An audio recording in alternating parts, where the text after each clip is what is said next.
يلا بسم الله الرحمن الرحيم والصلاة والسلام على أشرف المرسلين محمد بن عبد الله وعلى آله وأصحابه أجمعين. شباب سامعيني كده وشايفين الصورة كويسة ولا في مشكلة؟ طيب يلا يا عم إبراهيم ابدأ معايا كده. بسم الله الرحمن الرحيم. معايا دلوقتي في الجهاز التناسلي الأنثوي في السؤال رقم 30. بيقول لي أمامك يا عمنا جزء من اجزاء الجهاز التناسلي الانثوي. ده جزء من اجزاء الجهاز يا باشا التناسلي الانثوي زي ما انت شايف كده. ده عندي هنا اول حاجه تحت ده المهبل. بعد كده هنا فوق دي قناه اسمها قناه فالوب. لما جيت اتكلمت على بي ده هو عباره عن المبيض. طب عندي هنا سي ده هو عباره عن جدار الرحم. انما الدي ده هو عباره عن البطانه بتاعه الرحم. يبقى تاني نقول البيانات مره تانيه يا عم ابراهيم. يلا قول معايا ايه ده هو عباره عن ايه؟ مشاور على ايه؟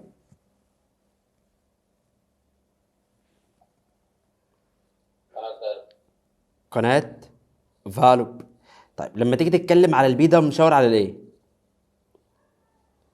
على المبيض. لما جيت اتكلمت على السي هو متكلم على العضلة بتاعة الرحم نفسها. انما الدي متكلم على البطانة الخاصة بالرحم. تعال اي الاجزاء ضرورية لتثبيت الحمل.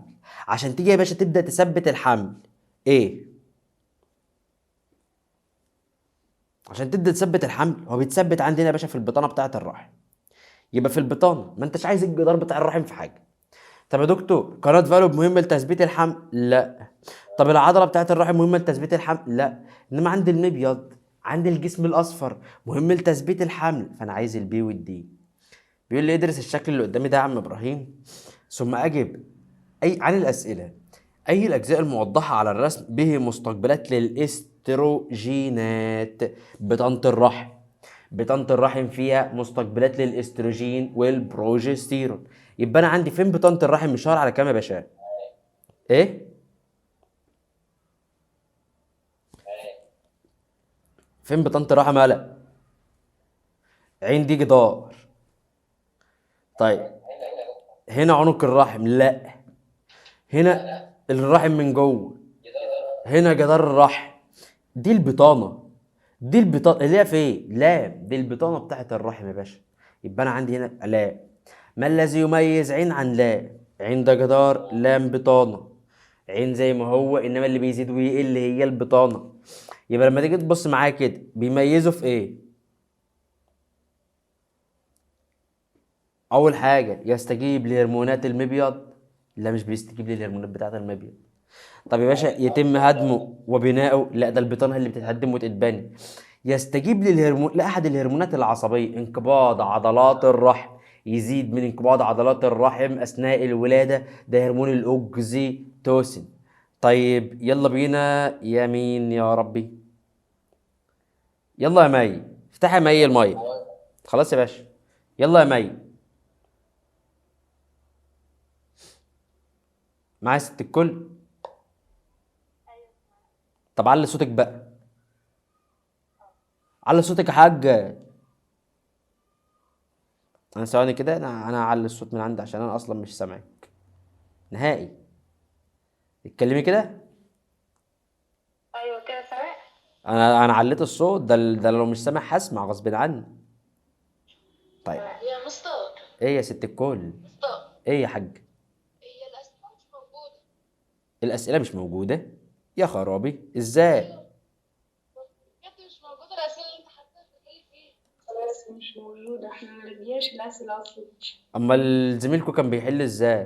الاسئله على الشاشه اهي. والله ما عارفه اقول. طب مش لاقيين، هو كان بيحل سؤال مقارنه مع الناس ما نشوف. يعني الشاشه انتوا ما انتوش شايفينها كلكم؟ لا لا معروضه يا دكتور. اه مش نفس الاسئله انا شايفه. مش نفس اسئله ايه يا اغبياء اللي فاتحين البي دي اف. اللي انا فاتحه اهو على الشاشه موجوده قدامكم.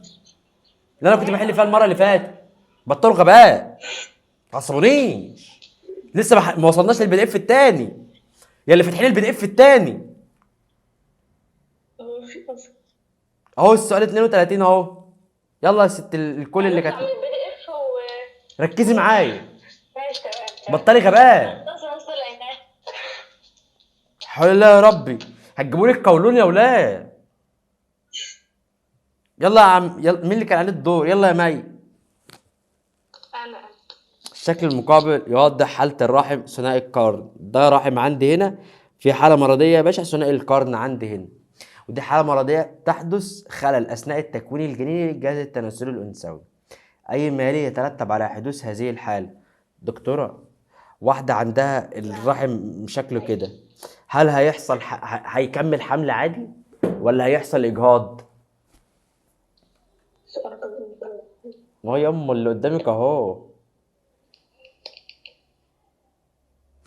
هيحصل إجهاض، يبقى توقف طمس لا، توقف تبويض لا، عدم حدوث الحمل مطلقا لا، يبقى زيادة معدل الإجهاض. طيب شايفة السؤال ولا لا يا ست الكل؟ طب الصورة اصلا مش واضحة عندي. يا جدعان، يحيى الصورة ظاهرة عندك ولا لا؟ زهرة دكتور. اه يا ست الكل ظاهرة. افتحي والنبي تليفونك، امسكي تليفونك، ادخلي على اللايف ذات نفسه، ما تدخليش على حاجة تانية، وامسكي التليفون بالعرض، هتلاقي ان الصورة ظاهرة والله. الصورة رقم 33. هتضغط عليها تشتغل. يلا يا ست الكل، اللي معاه بس هي اللي تتكلم. المخطط اللي قدامي يمثل منظر جانبي للمثانة. دي يا ست الكل المثانة عندك اهي. عند اي النقط الموضحة يقع عنق الرحم لدى انثى الانسان. لما تيجي تتكلم وتقول لي طب انا هعرف ازاي مكان المثانة اصلا يا دكتور؟ ما انا كنت قايل لك يا باشا ان انا عندي هنا الرحم موجود خلف المثانة، او الجهاز التناسلي الانثوي موجود خلف المثانة. فين خلف المثانة؟ اهو رقم 2، فبالتالي هتكون عند رقم 2. طيب، كم عدد الأجسام القطبية التي تحتوي على 23 جزيء من دي ان ايه والناتجة من فتاة بالغة خلال عام؟ يبقى أنا عندي كم عدد أجسام قطبية اللي بتحتوي على 23 بس جزيء دي ان ايه. طيب، والناتجة من مبيض فتاة بالغة خلال عام. طيب يا ترى هتبقى كام يا ست الكل؟ أول حاجة لما أجي أتكلم معايا، فاكرين يا أولاد لما كنت أنا جيت قلت لك أدي عندي ديت خلية بيضية أولية 2 نون، بس هي هتدخل في انقسام فهتبقى 2 نون مزدوج، دي بيضية أولية. ادتنا بعد كده بيضية ثانوية وجسم قطبي، جسم قطبي. هتبقى عندي نون مزدوج، هتبقى عندي نون مزدوج. بعد كده البيضية الثانوية دي هتدينا بويضة وثلاث أجسام قطبية وجسم قطبي، 3 أجسام قطبية. دلوقتي هتبقى عندي النون مفرد، هتبقى عندي النون يا باشا مفرد. تعرف نون مزدوج يعني ايه؟ يعني 23 جزيء دي ان ايه و23 جزيء دي ان ايه. 23 و23 يبقى 46 جزيء دي ان ايه. طب البويضة لوحدها 23، يبقى 23 جزيء دي ان ايه. طب بيقول لي فتاة بالغة خلال عام واحد. خلال عام واحد يا باشا عندي أجسام قطبية واحدة لسه بالغة خلال عام. طب والست دي ما اتجوزتش، ما جابتليش عيال عندي هنا يا باشا. طيب يبقى ما حصلش عندي هنا اخصاب، ما حصلش اخصاب. يبقى كام عدد الاجسام القطبيه؟ يبقى انا ما جبتش اجسام قطبيه مفرده عندي هنا اصلا، ما جبتش اجسام قطبيه بتحتوي على 23. يبقى عدد الاجسام القطبيه اللي بتحتوي على 23 جزء من دي ان يبقى كام؟ صفر. اقول لك حاجه، تعرفي يا ست الكل لو كان شال لي كلمه 23 ديت، لو كان شال لي كلمة 23 دي كنت هعرف اجيبها عادي، كنت هتعرف تحسب عادي. او لو كان قال لي هي حامل مثلا او حصل اخصاء كنت برضه هتعرف تحسب عادي. انما خلاص وبيقول لي كم عدد اجسام قطبية بتحتها 23 واحدة بالغة خلال عام، ما قاليش متجوزة، يبقى هتبقى صفر. يلا يا يحيى ابدأ معاه السؤال اللي بعده. باشا صار رقم 35. صار رقم 35. أي الأشكال التالية تعبر عن قناة فالوب بشكل صحيح؟ باشا حركة حركة الحيوانات المنوية في اتجاه قناة فالوب ولا عكس اتجاه أهداب قناة فالوب؟ في اتجاه قناة فالو بعكس الأهداف. يبقى أنا عندي الحيوانات المنوية أهو عكس اتجاه الأهداب بتاع قناة فالوب، بس الأهداف في نفس حركة البيضاء. طب تعالى، يبقى الحيوانات المنوية يا باشا بص معايا كده أول واحدة، تعال بص معايا كده. اول واحده، اول واحده بص ادي الحيوانات المنويه والاهداف في نفس الاتجاه، هل دي تنفع؟ لا. لا. طب بص الحيوانات المنويه في اتجاه والاهداف عندي هنا في اتجاه، دي صح ولا غلط؟ دي صح، بس البويضات في نفس اتجاه ايوه في نفس الاتجاه هيت، وكلهم اصلا صح صح. رايحين ناحيه الرحم، فبالتالي اختار. للرحم. ادرس الشكل البياني المقابل ثم اجب. يرتبط المبيض بالرحم تشريحيا بواسطه تركيب رقم كام؟ المبيض ماسك بالرحم بواسطه اربطه، فاكر النهارده في الحصه بتاعت النهارده لما كنت بتكلم عليها الصبح؟ يبقى يرتبط المبيض تشريحيا بواسطه اربطه، اللي هي انهي يا باشا؟ المبيض بالرحم. اه صاد. صاد فين؟ ده صاد ديت يا باشا. عين. ده اهي. عين يا دكتور، سين عين لا او عين. صاد لا، اهي معلش عين. الاسم مش شرط. الاربطه اللي موجوده حواليها دي، ماشي. الاربطه اللي موجوده حواليها، يبقى انا عندي هتبقى عين بس وخلاص. تعال بينا نبص. يرتبط المبيض بالرحم وظيفيا، بص مش تشريحيا بقى، من ناحيه الوظيفه بايه؟ عن طريق ايه قناة فالو اللي هي سي. يا باشا؟ هو هيرتبط بيه من الناحيه التشريحيه عن طريق الاوعيه الدمويه. يعني فاكر النخاميه؟ ماشي. النخاميه راحت تاثر على المبيض، فالمبيض راح اثر على الايه؟ على الرحم. هو الرحم داخل له شريان وطالع منه ايه؟ وريد. والمبيض داخل له شريان وطالع منه وريد، فهو طالع منه وريد يا باشا هيروح يأثر على الرحم. ففين الأوردة أو الأوعية الدموية يا باشا؟ صاد. صاد هي الأوعية الدموية اللي بتمشي فيها الهرمونات، فبيرتبط بيها وظيفيا في خلال الأوعية الدموية، وبرضه بيرتبط بيها وظيفيا اللي بيجي يطلع البويضات، بيجي يطلع البويضات عشان تبدأ بعد كده تروح للرحم هنا يا باشا. يبقى بيرتبط بيها من ناحية الوظيفة من ايه وايه؟ سين وصاد، سين وصاد. اللي هتبقى عندي هنا يا باشا س وصاد. طب اقرا معايا السؤال ده. قد يلجأ الطبيب لنقل الأمشاج المذكرة لداخل الجهاز التناسلي للأنثى ومنع مرورها من المهبل. يبقى هو بيبدأ يدخلها هو اللي جوه جسم الأنثى كما في الشكل اللي قدامي ده. أي الحالات تعتبر من دواعي استعمال هذه الطريقة لما تكون عدد الحيوانات المنوية تبقى قليلة؟ زي في أنهي؟ يلا بينا بص معايا. يلا يا يلا يا دكتور معاك. يلا يا باشا. هل لما يبقى قناة فالوب مسدودة، ما هي لو قناة فالوب مسدود هيفضل رايح رايح رايح وهيلاقيها مسدودة ملهاش لازمة.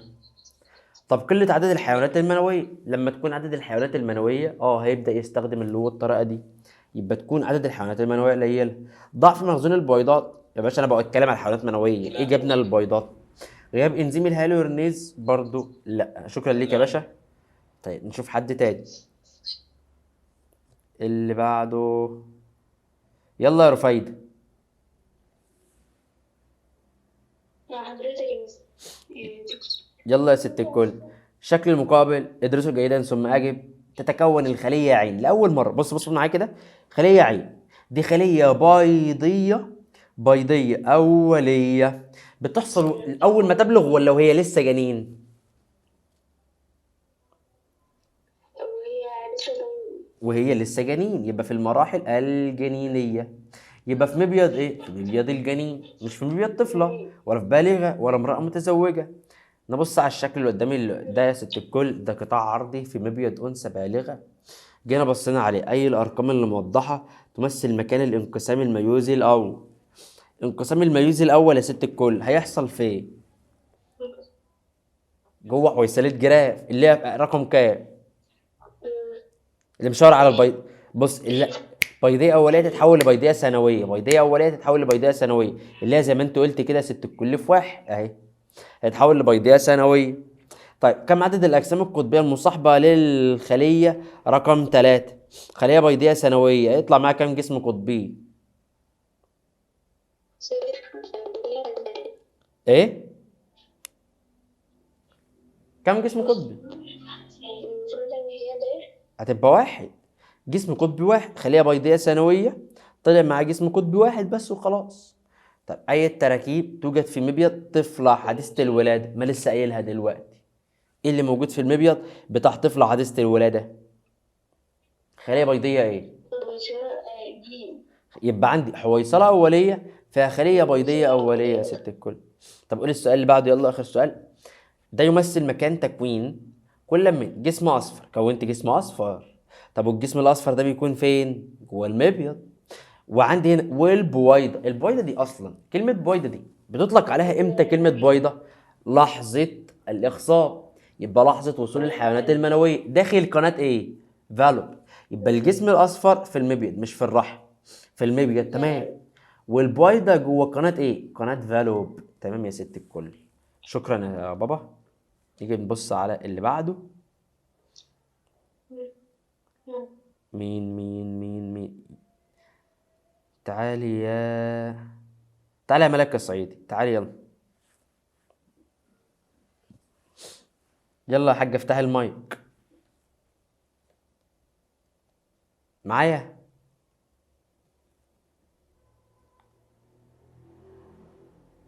ده ولا هنا. مين اللي نسخة مصغرة عن أبي دي؟ افتحي كده نسخة مصغرة عن أبي. انا يا مستر. اسمك ايه؟ اسماء. أسماء مين؟ اسماء سعيد. ربنا ياخدك يا أسماء. يلا يا حاج.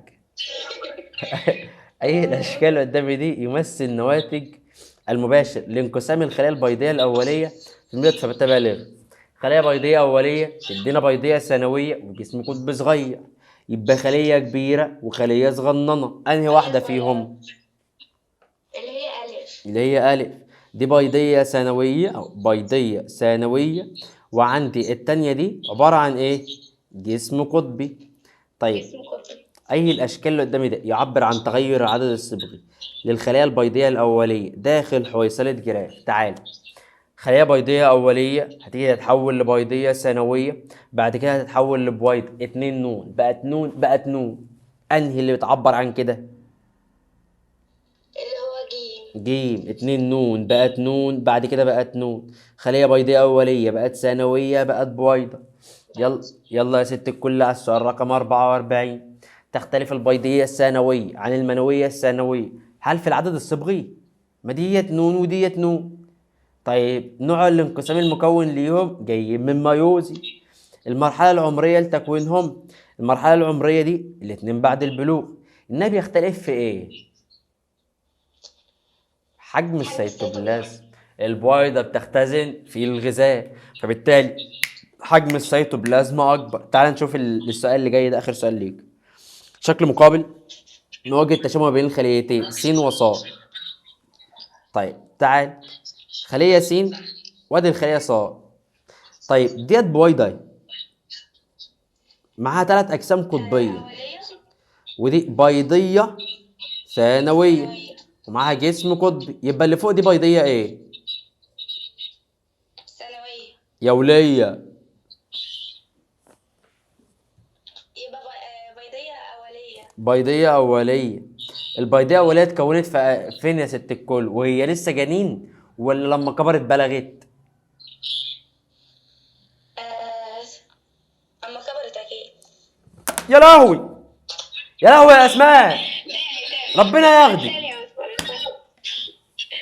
طيب سؤال تاني. سؤال تاني ده أنا هديك على نافوخك يا أسماء. تقول لي أكيد لما كبرت جاتك نيلة. يبقى مواجه الشبه ما بين س وص. فين س؟ بيضية ثانوية اتكونت في المبيض. والبويضة اللي هي صاد دي يا ست الكل اتكونت عندي هنا في قناة فالوب. يبقى واحدة في المبيض واحدة في قناة فالوب. واجه التشابه ما بين الخليتين دول في ايه؟ عدد المجموعات الصبغية. عدد المجموعات الصبغية ديت نون وديت نون. طب ليه ما قلتش كمية الدي ان ايه؟ ما انا عندي البيضية الثانوية دي نون مزدوج، فكمية الدي ان ايه اللي فيها 46 جزيء دي ان ايه، بينما البويضة 23 جزيء دي ان ايه، فبالتالي لا. يبقى هي عدد المجموعات الصبغية نون ونون. طيب تعالى بينا نخش على السؤال اللي بعده. يلا بينا يا دكتورة إيمان. يلا يا دكتورة إيمان. إيمان مين بقى؟ إيمان شعبان. يلا يا ست إيمان شعبان.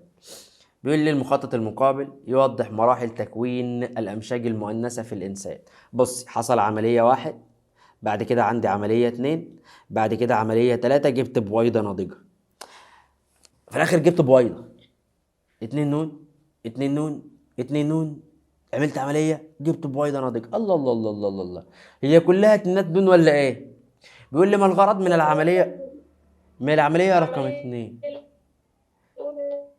ايه اللي حصل؟ عمليه أول حاجة تضاعف اسمها نمو نضج. تضاعف نمو نضج. مرحله التضاعف النمو اللي هي التانيه دي بتعمل ليه مرحله النمو؟ هل انا بعمل مرحله النمو عشان اعمل تضاعف للماده الوراثيه ست الكل؟ عشان تكون الحويصلة البويضية الأولية. عشان تعمل خلايا بيضيه اوليه.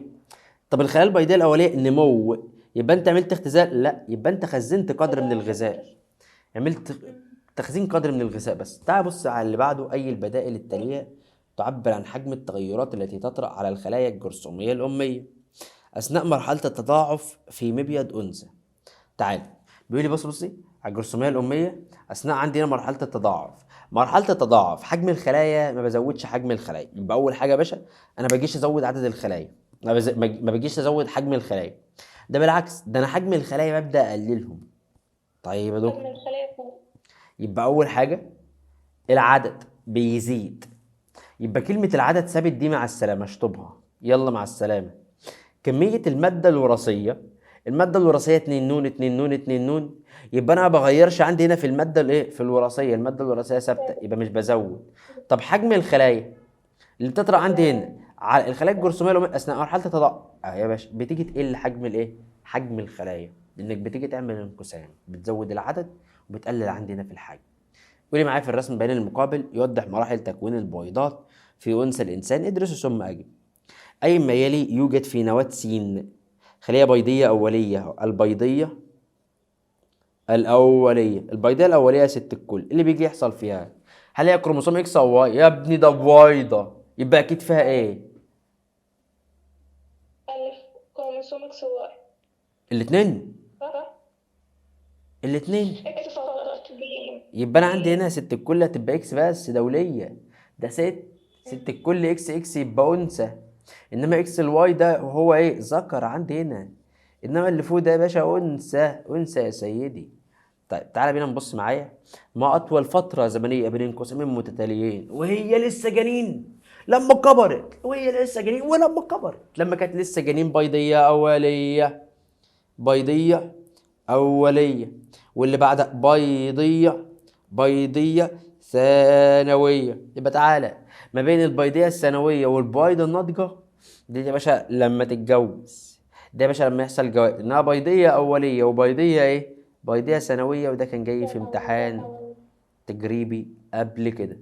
طب تعالى مين اللي نقط ده بس، مين اللي منقط ده؟ حاجه اللي منقطه، يا اللي منقطه. طيب تعالى يا ولاد انا هبدا اجاوب، ولو في اي مشاكل وقفت معاكم او في اسئله ما انتوش فاهمينها قولوا لي. بعد دراسة الرسومات البيانية التالية، أي رسومات تعبر عن اختلاف خصائص كل من الأمشاج المذكرة والأمشاج المؤنثة عندي هنا في الإنسان. تعال هنا نبص معايا في الرسومات اللي قدامي دي يا باشا. عندي هنا شوية أشكال، عدد الصبغيات، كمية الغذاء المدخر، القدرة على الحركة. الراجل يتحرك الست ما تتحركش، يبقى لما تيجي تتكلم حيوان منوي قدرة على حركة، إنها بويضة ما عندهاش قدرة على حركة. كمية الغذاء المدخر في الأنثى أكتر من الراجل، يبقى الست تخزن. طيب عدد الصبغيات الاتنين قد بعض، يبقى عدد الصبغيات شوف لي الاتنين قد بعض كده هنا، لا الاتنين قد بعض هنا عدد الصبغيات تمام. طيب كمية الغذاء المدخر في البويضة أكتر، بس القدرة على الحركة الحيوان المنوي، يبقى دي غلط. طيب الصبغيات قد بعض، قدرة على الحركة في الراجل تمام، تخزين في الست تمام، يبقى أنا عندي الشكل رقم ج. حد عنده أي مشكلة في الأسئلة اللي احنا حليناها دلوقتي دي؟ نعيد على أي حاجة فيهم تاني؟ حد مش فاهم حاجة فيهم؟ ننقل على اللي بعده، ندخل على اللي بعده. بسم الله.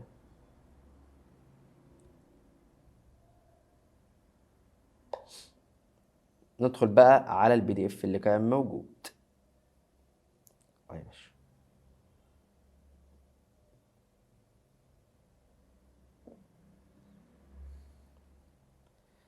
بسم الله. يلا بينا هنبدا جاوب. اي حد مش فاهم اي حاجه يبدا يقول لي، وانا ان شاء الله هبدا، يعني مش هبخل عليكم يعني في ان انا اعيد اي حاجه. ثانيه بس نقفل عشان التسجيل ما يقفش مننا. بسم الله.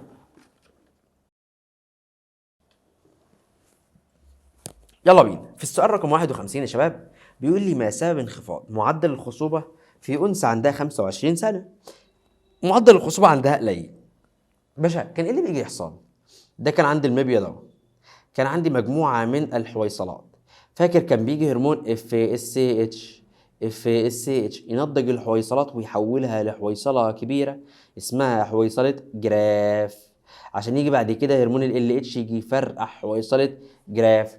يبقى استمرار افراز الاستروجين بيقلل معدل الخصوبة؟ لا يا باشا. طب نقص الاف اس اتش، فمش هتقدر تحول الحويصلات لحويصلة جراف. طب اذا علمت ان مرض التكيس بتاع المبايض اللي هو البي سي او، ان شاء الله لما تدخل طب بشري باذن الله ربنا يكرمكم كده يا اولاد هتعرف المرض ده بكل التفاصيل بتاعته. بيقول لك ينتج عنه ضمور لخلايا الحويصله في بدايه دوره الطمس. طيب بتقل الحويصله، بيقل الحجم بتاع الحويصله، فما هو السبب في هذه الحاله؟ يا باشا لما تقل الحويصله انا المفروض كان اللي بيجي يحول الحويصلات لحويصله جراف. هو انا عندي هنا هرمون الاف اس اتش، طب انا مش عارف احول الحويصلات لحويصله جراف بسبب ايه؟ قللت هرمون الاف اس اتش. يبقى انا دلوقتي عملت ايه؟ قللت هرمون الاف اس اتش، يبقى قله افراز هرمون الاف اس اتش. طيب تعالى بينا نبص معايا على السؤال اللي بعده من خلال الرسم البياني التالي، من خلال الرسم البياني المقابل. طب يلا بينا. ايه الهرمون اللي بيزيد ويقل قبل ال 14؟ ده الاستروجين. طب ايه الهرمون اللي بيزيد بعد ال 14؟ ده البروجستيرون. طب الغده المسؤوله عن افراز الهرمونين الاستروجين والبروجستيرون دي يا باشا عندي هنا المبيض. يبقى المبيض هو المسؤول عن افراز الاستروجين والبروجستيرون. اسفل المخ؟ لا. اللي يقولها اسفل المخ جاتك هشاش في نافوخك. طب ملاصقه القصبه الهوائيه؟ يا بابا ملاصقه القصبه الهوائيه المبيض عند القصبه الهوائيه، عشان في واحده الله يكرمها يا رب كده ويجحمها مطرح ما هي موجوده والله العظيم. فمره من المرات لقيتها بتقول لي، بقول لها يا حاج الحيوانات المنويه بتتفرز منين؟ قالت لي من الغده الدرقيه. يا لهوي حرام عليكم يا جدعان. يعني لما تيجي تجاوب اسئله يعني فكر والنبي بدماغك 5 ثواني قبل ما تقول لي، قبل ما تجلطني، يعني فكر قبل ما تجلطني. طيب على جانبي التجويف البطني؟ لا هي موجوده على جانبي التجويف الحوض، لان قلت لك الجهاز التناسلي الانثوي كله موجود في منطقه الحوض. السؤال رقم 54. تعال نستعين بقى بشويه اصدقاء نبدا نجاوب مع بعض يا باشا. بسم الله الرحمن الرحيم. يلا بينا يلا بينا نبدا نرجع الدور من فوق تاني. يلا يا رفيده، يلا يا رفيده، رفيده محمد. ايوه يلا يا ست الكل. الاشكال اللي قدامي ده يعبر عن تاثير هرمون اف اس اتش على الخلايا الموجوده داخل الابيض في اللي بتتكلم جنبك دي سكتيها. والله العظيم انا غلطان اني بخليكم تفتحوا المايكات. اسكت يا بيت، اسكت يا بيت. يبقى انا عندي لما تيجي تبص على الاف اس اتش في اليوم الثاني عشر كان بيجي ينضج الحويصلات ويكون لي حويصله جراف. انهي واحده يا باشا اللي جيت كبرت الحويصلات وكونت حويصله جراف؟ ها اللي هي تبقى ب اهي. فبقى عندي خليه بيضيه ثانويه ومع الجسم القطبي بتاعها اهي ب. طيب بيقول لي الشكل المقابل يا حاجه يوضح قطاعات في مبيض انثى الانسان اثناء اوقات مختلفه من الدوره الشهريه. تعرف عليها ثم استنتج. عايزك تيجي تتعرف على الاشكال دي ثم تيجي تبدا تستنتج. اي هذه القطاعات تتزامن مع اعلى مستوى للهرمون المسؤول عن ظهور صفات جنسيه ثانويه، هرمون الاستروجين وهرمون البروجستيرون. يبقى انا عندي يبقى هرمون الاستروجين زياده. هرمون الاستروجين زياده لما يبقى فيه حويصلات جراف فيها خليه بيضيه ثانويه. انهي واحده فيهم حويصله جراف جواها خلايا بيضيه ثانويه؟ اللي هي نون اهي، نون. ده جسم اصفر، ده بروجستيرون، ده بروجستيرون. انا عايز استروجين او استروجين هنا. الاستروجين موجود جوه حويصله جراف. طيب يبقى انا عندي في القطاع نون. طيب اي البدائل اللي قدامي دي يا ست الكل؟ فحص عينه دم فتاه بالغه غير متزوجه اثناء مراحل الموضحه بالشكل من دوره الطمس، تركيز الهرمون التحوصل ال FSH، تركيز المصفر ال LH، تركيز البروجستيرون. هنا يا باشا لما تيجي تبص على التركيزات بتاعت الهرمونات، هرمون ال FSH هنا ايه؟ FSH تركيزه ايه؟ الست بصي بطانة الرحم كبيرة، بطانة الرحم كبيرة. طيب يعني عندي هنا الست ديت يعني ممكن تكون في المرحلة اللي هو التانية، في المرحلة التانية اللي هي قصد بقى ايه؟ اللي هي مرحلة التبويض، اللي هيكون ال FSH قليل اهو، قليل مش مرتفع، مش مرتفع. طب وال LH برضه دلوقتي هيبقى ايه عشان نلاقي البروجستيرون عالي كده؟ برضه قليل، فبالتالي هلاقي البروجستيرون عندي هنا ايه؟ هيبقى عالي. طيب شكرا يا ست الكل. نيجي على اللي بعد. يلا يا نسخة مصغرة من أبي، يلا تجلطيني. حجي حجي، يلا يا ست أسماء. ساحن بس. يلا يا أختي انجزي الله يكرمك. شكل المقابل يوضح أحد التغيرات في بطانة الرحم خلال دورة الطمس. جيت بصيت دلوقتي خلال دورة الطمس لفتاة بالغة.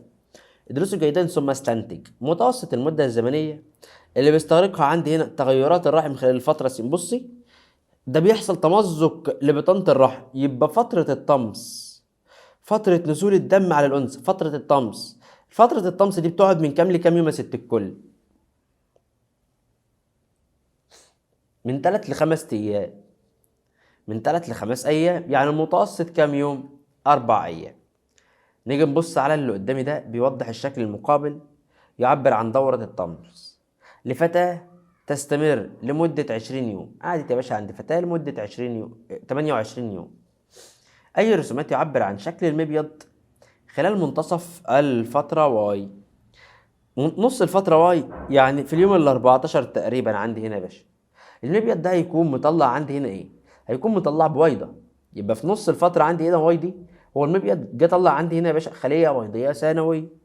يعني في الفترة دي هيكون ايه اللي جاي حاصل فيها؟ فيها خلية بيضية ثانوية. طيب وكمان هيبقى فيها جسم قطبي، خلية بيضية ثانوية وجسم قطبي، خلية بيضية ثانوية وجسم قطبي، خلية بيضية ثانوية وجنبها الجسم القطبي بتاعها عندي هنا يا باشا. تمام زي الفل. طيب نيجي نبص على السؤال اللي بعده. يلا يا اسماء. اي التغيرات يتزامن حدوثها مع كل من المبيض والرحم خلال دورة الطمس؟ طب تعالي بص معايا، ده عندي هنا بصي الجسم القطبي، ولما جيت بصيت على الجسم القطبي يا ست الكل بصيت على الرحم ده، الرحم مفيش حمل ولا حاجه ولا كبير، بطانة الرحم اصلا دي تعتبر مش موجوده، يبقى ده اصلا يبقى ده سؤال غلط او دي اجابه غلط. طب تعالى بص معايا على اللي بعدها. حصل تحرر بطانة الرحم اهي الى حد ما، يعني في انماء لبطانة الرحم. طيب ديت لما بتبدا عندي هنا لسه يا دوبك ما دخلناش على مرحله التبويض، ودي بتبقى عندي هنا لسه الرسمه دي تمام زي الفل. انما لما الجسم القطب الجسم الاصفر يبقى كبير كده يبقى في انماء بطانه الرحم بس كده وخلاص، لا غلط. طب انت لما يبقى يكون عندي خليه بيضاء يا دوبك ثانويه كده يا دوبك هيكون عندي بطانه الرحم كبيره كده؟ لا ده يبقى انماء بس لبطانه الرحم، انماء زي هي ايه في الفتره دي. قولي معايا السؤال يلا اقري كده وجاوبي، اقرا وجاوبي يا وليه اقري يا بجرة. براحتك. نبص على اللي بعد. يلا يا ري، مستر اهو. يلا يا ري، فرصة لا تعوض. يا مستر بلا مستر بلا. خلاص جيبهم. يلا يا ري طب ماشي اهو. بس يا ماشي بنت. معاك يا مستر. يلا يا ست الكل. لما جيت قلت الشكل المقابل يمثل قطاع في فتاة بالغة، مبيض أنثى فتاة بالغة زي ما انت حضرتك شايفة كده. ادرسوا جيدا ثم استنتج أي العبارات التالية غير صحيحة. انت جيت يا ست الكل جيت عندي هنا البويضة حولتها عندي هنا لحويصلة جراف خلية بيضية أولية، خلية بيضية ثانوية، حويصلة جراف. فجرتها طلعت الخلية البيضية الثانوية، كونت من بقايا حويصلة جراف الجسم الأصفر. يبقى يحتوي التركيب واحد على خلية بيضية أهو، بصي، واحد خلية بيضية صح ولا إيه؟ خلية ثنائية المجموعة الصبغية 2 نون خلية بيضية أولية، صح ولا غلط؟ لا صح. ديت صح، يبقى مش هختارها لأن عايز أختار الغير صحيحة. صح ولا غلط؟ ماشي. تمام. أعلى إفراز للتركيب 2 أهو يا دكتور في اليوم الثاني عشر من بداية الطمس اللي هو الأستروجين. برضه صح. صح. تكون بطانة الرحم أكبر سمك أثناء حدوث العملية رقم 3 في اليوم ال 14 أعلى سمك. لا، أعلى سمك لبطانة الرحم بيكون عند اليوم الواحد والعشرين. طيب يعمل التركيب 4 التركيب 4 ده يا ست الكل أهو على زيادة الإفرازات الغدية لبطانة الرحم. التركيب 4 ده بيعمل على زيادة الإفرازات الغدية لبطانة الرحم، بيطلع هرمون البروجستيرون فبيزود لي سمك بطانة الرحم. طب تعالى نبص مع السؤال اللي بعده. في الشكل المقابل يا ست الكل، ما الهرمون الأعلى تركيز في الوعاء الدموي بي؟ أهو بص معايا كده، الوعاء الدموي بي ده وريد، يعني طالع من المبيض، يا إما إيه يا إما إيه؟ ولا الاستروجين. يا إما استروجين يا إما بروجستيرون، بس بيقول لي ده في اليوم ال 12 يبقى الاستروجين. تمام. طيب هنا نبص معاه دلوقتي على السؤال اللي بعده. بيقول لي يا دكتورة الرسم بين المقابل ما تيجي نطلع الهرمونات دي نطلعه. الهرمون رقم 1 ده هرمون الايه؟ زاد عند اليوم ال 14. هرمون ايه؟ الاستروجين. ال اتش. طب اللي بيزيد في النص التاني ده هنا هرمون الايه؟ البروجستيرون. طب اللي زاد في النص اللي زاد اعلى افراز ليه عند اليوم الخامس ده هرمون الاف اس اتش. طب زاد بعد كده بدأ يزيد تاني ده هرمون الاستروجين. يبقى انا عرفت الهرمونات دلوقتي. فلما اجي اتكلم واقول اي الهرمونات يفرز من غده صماء مؤقت قبل التبويض، غده صماء قبل التبويض هو رقم كام؟ 4. هرمون الايه؟ هرمون الايه؟ اللي هو الاستروجين ده. عندي هنا هرمون الاستروجين رقم 4. اي هرمون لو مستقبلات على الخلايا البينيه بالذكر، خلايا بينيه، هرمون ال اتش رايح على الخلايا البينيه عشان تطلع هرمون البروجستيرون. رقم واحد. اللي عندي هنا هرمون ال اتش رقم 1. شكرا يا ست الكل. طيب يلا بينا يا انا. مين تعالى يا يحيى افتح معايا يحيى، يلا يحيى باشا، يلا يا باشا. الشكل المقابل يوضح مراحل دورة الطمس المختلفة، ادرسوا جيدا ثم أجب. ما هو الترتيب الصحيح لمراحل الطمس ابتداء من اليوم الأول للطمس؟ بداية من اليوم الأول يعني نزول الدورة الشهرية عند الأنثى. فين اللي نزل عندها الدم؟ لو أنت شايف مين اللي نزل عندها قطرات دم؟ ب. يبقى ديت أول واحدة. يبقى بدأت عندي هنا يا باشا أول واحدة ب. ثم بعد كده أنا عايز آخر واحدة هي اللي تكون الرحم بتاعها أكبر ما يمكن. الرحم بتاعها أكبر ما يمكن إن هي يا باشا.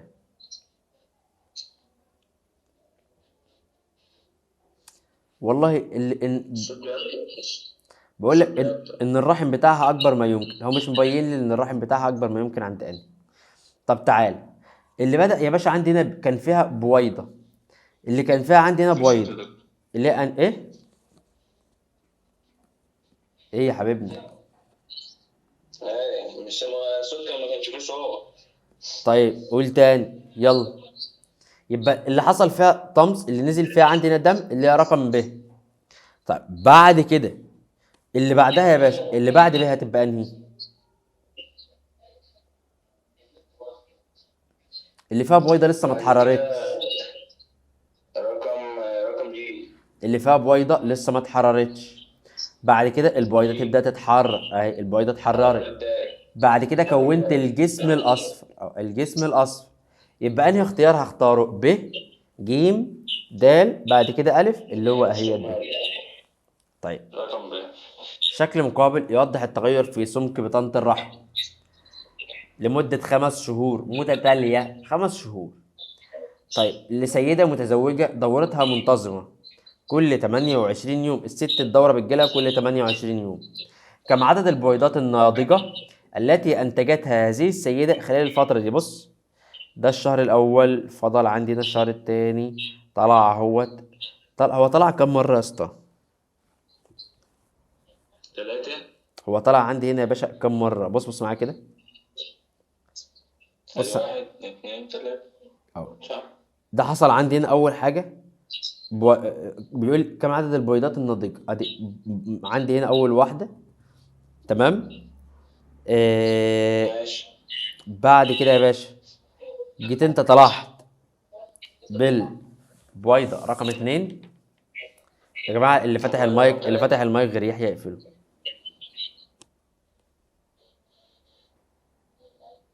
شباب اللي فاتح المايك يقفله. كم عدد البويضات الناضجة؟ يعني ايه كلمة بويضات ناضجة؟ يعني انا كونت بويضة. تمام. يعني ايه كونت بويضة؟ يعني حصل حمل يا باشا. انا مش بقول لك انا طلعت كام بويضة، انا بقول لك عدد البويضات الناضجة اللي حصل فيهم حمل. بص يا باشا، ديت كان حصل فيها حمل، بعد كده نزل حصل اجهاض، طلع تاني، بعد كده حصل حمل وفضل مكمل اهو. طب انا عرفت ازاي ان حصل حمل؟ فضل شهر والتاني ونزل، بعد كده طلع عادي ما حصلش حمل، بعد كده حصل حمل شهر والتاني بعدها. يبقى انا كونت دلوقتي كام بويضه ناضجه؟ 2. يبقى انا عندي هنا عدد البويضات الناضجه في سؤال زي ده هيبقى عندي هنا 2. طيب نبص على السؤال اللي بعده، سؤال رقم 65. شكل مقابل يعبر عن التغير في تركيز هرمونات المبيض في دم الانثى. هرمونات المبيض عندي هنا يا باشا في دم الانثى. طيب انثى ايه؟ دوره عندي هنا بتحصل كل 30 يوم، ولا استنى كده، لا استنى دكتور أبيض. يا جماعه اللي فاتح المايك تاني اقفله بعد اذنكم. طيب ده يا باشا بيقول لك يعبر عن التغير في هرمونات المبيض في دم انثى. ديت انثى لايه؟ والله الصوت عندك انت اللي بيقطع يا يحيى، تقريبا شكل النت عندك اللي فيه حاجه.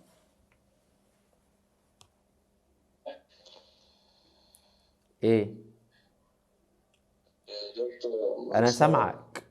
لما جيت بصيت على الدوره الشهريه عندي هنا كل 30 يوم مش كل 28 يوم. هو ماشي. لو انا جيت بصيت على سؤال زي ده، هو السؤال من وجهة نظر الكتاب فهو غلط علميا، لانها بتحصل في الانسان الدورة. انا جيت قلت لك هي كل 28، ممكن تزيد او تقل 7 ايام، يعني ممكن تقل 7 وتزيد 7 عندي هنا. وفي الكتاب برضو بتاعك اللي هو في الفئران قال لك يا باشا ان هي بتيجي تتكرر عندي هنا الدوره بتاعه الطمس، الدوره هتكون شهريه في الفئران. قال لك ان الدوره بتاعه الطمس نزول الدم بتبقى شهريه برضه في الفئران، فهي تنفع اصلا في الفار وتنفع في الانسان، الاتنين تنفع صح فيهم. طيب نيجي نبص معايا على بس لو انت جيت ماشي. الشيخوخه المبكره للمشيمه هي حاله مرضيه تؤدي الى حدوث الاجهاض المبكر. حصل اجهاض مبكر. طيب للسيدات الحوامل أي من الحالات الموضحة تعبر عن هذه الحالة؟ حصل إجهاض مبكر بدري. يبقى 2. طيب تعالى بينا نبص أول حاجة في 2 دي. ده الشهر التاني يا باشا. هو الشهر التاني ده أصلا لسه حصل إجهاض بسبب المشيمة في الشهر التاني؟ وأنا كونت المشيمة أصلا المشيمة بالشهر التالت. مش شهر في آخر التالت في أول الرابع، يبقى ده في بداية تكوين المشيمة، يبقى عندي صد بس. طيب شكرا ليك يا باشا. تعالى يا دكتور، هو لو رقم، يا دكتور قول. لو رقم 65 ده شلنا اللي هو حطينا يعني سمك بطانة الرحم مكان فاهمني؟ مش فاهم. تركيزات هرمون المبيض في دم الأنثى رقم 65 اه لو شلنا التركيز وحطينا سمك البطانة. تمام. ما انت عندك سمك البطانة يا ست الكل تبدا تزيد تزيد تزيد تزيد تزيد تزيد تزيد تزيد تزيد، بعد كده تبدا تقل تقل تقل، اهو زي ما انا رسمت لي، أيوة. بتزيد تزيد تزيد تزيد تزيد، بعد كده تبدا تقل تقل تقل تقل. في كل دورة بتزيد بعد كده تقل، بتزيد بعد كده تقل، زي ما احنا كده لسه قايلين دلوقتي. تمام ماشي. طيب تعالى بينا نبص معايا دلوقتي على السؤال اللي بعده. انا هبدا اجاوب الاسئله اللي جايه دي، واي حد يقف معايا اسئله يقول لي، وانا ان شاء الله هبدا اعيد الاسئله يعني ما تخافوش. سؤال رقم شكل مقابل يوضح التغيرات في هرمونات بتاعه المبيض خلال دوره الطمس في انثى الانسان. ادرسوا جيدا ثم اجب. اي المراحل تؤكد حدوث اخصاب لاخر بويضه متحرره؟ يبقى انا عندي هنا يا باشا في اخصاب البويضة عندي هنا متحررة، اللي حصل عندي هنا إخصاب فين؟ بص تركيز هرمون تؤكد عدم حدوث الإخصاب لآخر بويضة متحررة.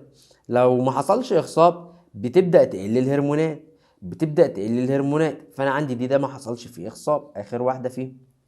المخطط اللي قدامي ده يوضح مستوى هرمونات المبيض خلال الدورة الشهرية لإحدى الإناث. ادرسوا جيدا ثم أجب. من المتوقع حدوث التبويض في الدورة غالبا يوم ايه؟ بص يا ست الكل، دي تركيز الهرمون اف اس اتش ال اتش استروجين بروجستيرون، يبقى اكيد حصل تبويض. التبويض ده يعني خروج البويض، يعني خروج عندي هنا هرمون ال اتش.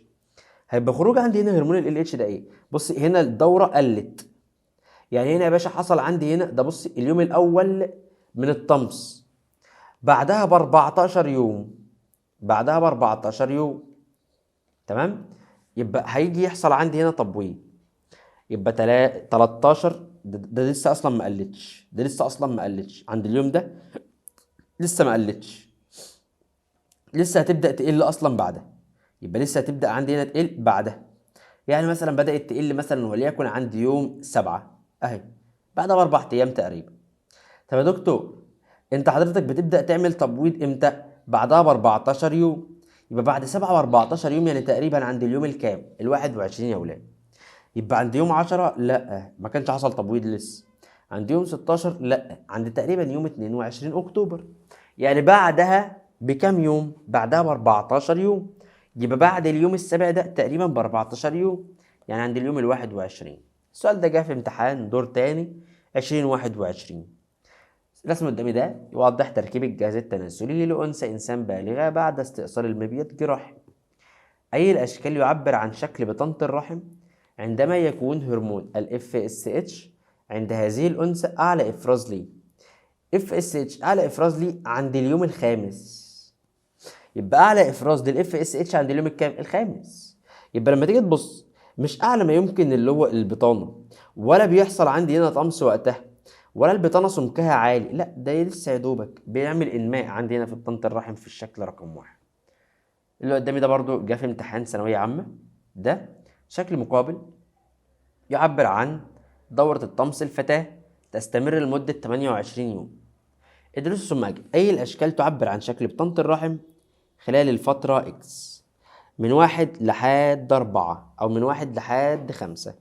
نزول الدم على الأنثى، الفترة ديت فترة حدوث الطمس. مين اللي في دول بيبدأ ينزل فيها دم؟ مين اللي انت شايف فيهم نقط دم؟ اللي انا شايف فيهم نقط دم هي الرقم ب. كده يا شباب نكون خلصنا الأسئلة اللي موجودة معانا. يا رب تكونوا استفدتوا، وبتمنى ان انتوا تكونوا استفدتوا كده. ان شاء الله بإذن الله في لايف هنعمله يوم الخميس ان شاء الله ويوم الجمعة اللي جايين عشان نبدأ نحل فيهم أسئلة أكتر. يا رب تكونوا استفدتوا. مستني طبعا رأيكم في اللايف، ابعتوا لي رأيكم في اللايف دلوقتي على الجروب، تمام؟ وطبلوا لي بقى، طبلوا لنا كده، ولو في أي مشكلة أو حاجة أنتوا ما انتوش عارفينها ابعتوا لي برضو، أنا إن شاء الله هبدأ أحل لكم المشكلة دي. يلا، السلام عليكم يا شباب.